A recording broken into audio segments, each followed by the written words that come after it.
Praise the Lord. தினம் ஒரு பாடல் மூலமாய் உங்களை சந்திப்பதிலே கர்த்தருக்கு நன்றி செலுத்துகிறேன். இன்றைக்கு ஒரு பாடலை பாடுவோம். வெட்கப்படுத்தாத தேவன் அல்லவா, வெட்கப்படுத்தாத ராஜன் அல்லவா, வெட்கப்படுத்தாத தேவன் அல்லவா, வெட்கப்படுத்தாத ராஜன் அல்லவா.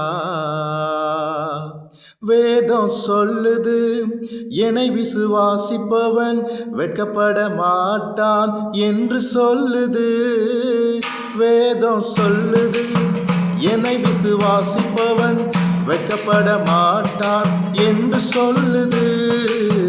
வெட்கப்பட மாட்டான் என்று சொல்லுது. வெட்கப்படுத்தாத தேவன் அல்லவா, வெட்கப்படுத்தாத ராஜன் அல்லவா. என்னுடைய ஜனங்கள் என் வழியில் நடந்தால் ஒருபோதும் வெட்கப்பட மாட்டார்கள். என்னுடைய ஜனங்கள் என் வழியில் நடந்தால் ஒருபோதும் வெட்கப்பட மாட்டார்கள். வெட்கப்படவே மாட்டார்கள். வெட்கப்படுத்தாத தேவன் அல்லவா, வெட்கப்படுத்தாத ராஜன் அல்லவா. Thank you. God bless you all.